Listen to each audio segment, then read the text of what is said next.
పార్వతీపురం మాన్యం జిల్లా గుమ్మలక్ష్మీపురం కురుపా మండలాల్లో 10వ తరగతి పరీక్షలు మొదటి రోజు ప్రశాంతంగా ముగిశాయి. జియాల్పురం మండలంలో ఏపీటీ డబ్ల్యూఆర్ఎస్ బాలుర బాలికల పాఠశాల, జెడ్పీహెచ్ఎస్ ట్రైబల్ వెల్ఫేర్ టిక్కాబాయ్ మరియు రేగిడి మొత్తంగా 5 పరీక్ష కేంద్రాలు కురుపా మండలంలో ఏపీ మోడల్ స్కూల్ మరియు జిల్లా పరిషత్ 2 కేంద్రాలు ఏర్పాటు చేశారు. ప్రతి పరీక్ష కేంద్రంలో విద్యార్థులకు అసౌకర్యాలు కలగకుండా అన్ని సౌకర్యాలను సంబంధిత అధికారులు ఏర్పాటు చేశారు. అలాగే విద్యార్థులకు ఏమైనా మెడికల్ ఎమర్జెన్సీ కోసం ముందు జాగ్రత్తగా మెడికల్ సిబ్బందిని అందుబాటులో ఉంచారు.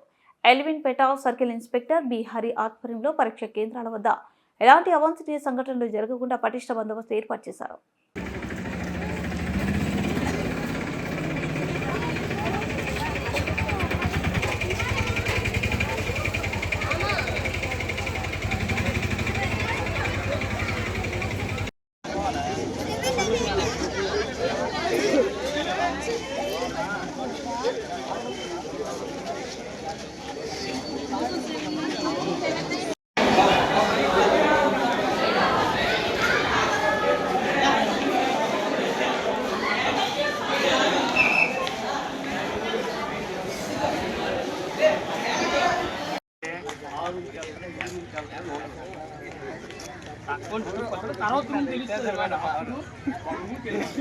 తర్వాత